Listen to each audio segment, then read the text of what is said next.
ఉప ఎన్నిక ప్రచారం ఊపందుకుంది. పోలింగ్ సమయం దగ్గరగయ్యే కొద్దీ ప్రచారంలో వైఎస్ఆర్సీపీ దూసుకుపోతోంది. ఎక్కడికక్కడ ఓటర్లను ప్రసన్నం చేసుకుంటూ నియోజకవర్గ ప్రజలను అభ్యర్థిస్తూ ఉన్నారు ఆ పార్టీ అభ్యర్థి శిల్పా మోహన్ రెడ్డి.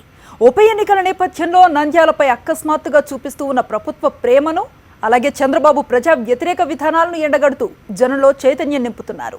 ఇక పార్టీ అభ్యర్థి శిల్పా మోహన్ రెడ్డి గెలుపు కోసం పార్టీకి సంబంధించిన పలువురు సీనియర్ నేతలు కూడా ఎక్కడికక్కడ ప్రచారం చేస్తున్నారు. అలాగే మామ గెలుపు కోసం ఇప్పటికే ప్రచారంలో ఉన్న శిల్పా మోహన్ రెడ్డి కోడలు నాగిని రెడ్డి ఈరోజు నంద్యాల మండలం పెదకొట్టాడలో పర్యటించారు. వైఎస్ఆర్సీపీకి ఓటేసి ప్రజాస్వామ్యాన్ని కాపాడాలని ఆమె అభ్యర్థించారు.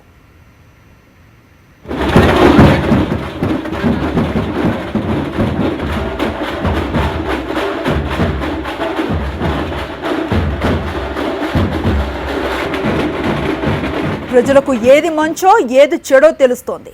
ప్రజలు మోసపోరు అని నంద్యాల వైఎస్ఆర్సీపీ అభ్యర్థి శిల్పా నాగిరెడ్డి కోడలు స్పష్టం చేశారు. నంద్యాలలో గెలవటమే కాదు, 2019లో వైఎస్ జగన్ సీఎం అవుతారని నాగిని రెడ్డి ఆశాభావం వ్యక్తం చేశారు. మావయ్య గెలుపు కోసం నంద్యాల ఉప ఎన్నికల ప్రచారంలో బిజీగా ఉన్న శిల్పా నాగిని రెడ్డి గారితో మా ప్రతినిధి వినాయకరావు ఉన్నారు. ఓట్ వినాయకరావు. మామ శిల్పా మోహన్ రెడ్డి గెలుపు కోసం కోడలు నాగినిరెడ్డి ఇంటింటి ప్రచారం నిర్వహిస్తున్నారు. నంద్యాల మండలంలోని పెదకొట్టాడ గ్రామంలో ప్రస్తుతం ఆమె ప్రతి ఇంటికి తిరుగుతూ ప్రచారం నిర్వహిస్తున్నారు. పెదవులపై చెరగని చిరునవ్వుతోటి అందరినీ ఆకట్టుకునే ప్రయత్నం చేస్తున్నారు. ప్రస్తుతం ఆమెతో మాట్లాడే ప్రయత్నం చేద్దాం. ప్రచారం ఏ విధంగా సాగుతుందండి? ప్రజల నుంచి ఎటువంటి స్పందన లభిస్తుంది వైఎస్ఆర్ కాంగ్రెస్ పార్టీకి, అదేవిధంగా మీ మామగారికి? చాలా బాగుందండి, చాలా ఆనందంగా ఉంది. ఇంతమందిని కలుసుకోవడమే మా సౌభాగ్యం అనుకోవాలి. అందరూ బాగా పలకరిస్తున్నారు. మాకు ఓటేసి గెలిపిస్తామన్న నమ్మకం కూడా వాళ్ళకు ఉంది. మేము ఈసారి గెలుస్తామని నమ్మకంగా వాళ్ళు చాలా ఉన్నారు. అది కాకుండా ఈసారి మాకు నమ్మకాన్ని వాళ్ళు ఇస్తున్నారు. చాలా బాగుంది. మొన్న నంద్యాల సభ తర్వాత పరిస్థితి ఏ విధంగా ఉంది? నంద్యాల సభలో మీ చిన్నమామ గారు ఎమ్మెల్సీ పదవిని తృణప్రాయంగా త్యజించి పబ్లిక్లోనే రాజీనామా ప్రకటించడం జరిగింది. ఆ తర్వాత ఏ విధంగా ఉంది చెప్పండి. దీన్ని బట్టి మనకు తెలియాల్సింది ఏంటంటే వైఎస్ఆర్ కాంగ్రెస్ పార్టీకి నైతిక విలువలు ఉన్నాయి. ఈ జనరేషన్లో ఇలాంటి పార్టీ ఉండడమే చాలా గొప్ప. అలాంటి పార్టీకి మేము సేవ చేస్తున్నందుకు మాకు చాలా ఆనందంగా ఉంది. అందరూ చేయలేని పని అండి. రాజీనామా అనేది సామాన్యమైన విషయం కాదు. అది చేశారు అంటే అక్కడ మా నాయకుడు ఎంత గట్టిగా ఉన్నారో, మేమందరం ఆయనకి ఎంత గట్టిగా కృషి చేస్తున్నామో తెలుస్తుంది. అంటే మొత్తంగా అంటే ఇప్పుడు ప్రస్తుతం చూసుకుంటే కనుక రాజకీయాల్లో నైతిక విలువలు అనేవి ఉండటం లేదు. వైఎస్ఆర్ కాంగ్రెస్ పార్టీ నుంచి నెగ్గిన 21 మందిని టీడీపీలో చేర్చుకోవడం జరిగింది. మీకు సంబంధించిన లోకల్ ఎమ్మెల్యే ఇక్కడ అంటే గతంలో పక్కనే ఉన్న లోకల్ ఎమ్మెల్యే కూడా మంత్రి కావడం జరిగింది స్థానికంగా వైఎస్ఆర్ కాంగ్రెస్ పార్టీ ఉన్న ఆవిడకి. ఈ విధంగా చూసుకుంటే నైతిక విలువలు లేని ఆ పార్టీకి మీ పార్టీకి ఉన్న తేడా ఏంటి? మీకు ఏమనిపిస్తుంది? నక్కకి లోకానికి ఉన్న తేడా అండి మాటల్లో చెప్పలేను. చాలా తేడా ఉంది. ఇప్పుడు ప్రజలు ఇంకా మోసపోరండి ఈసారి. ఫర్ షూర్ మోసపోరు. ఈసారి తెలుస్తుంది తేడా ఎక్కడుంది అని. మొన్న బహిరంగ సభలో అలా రాజీనామా చేయడము, ఛాలెంజ్ చేయడము అది సామాన్యమైన విషయం అయితే కాదు.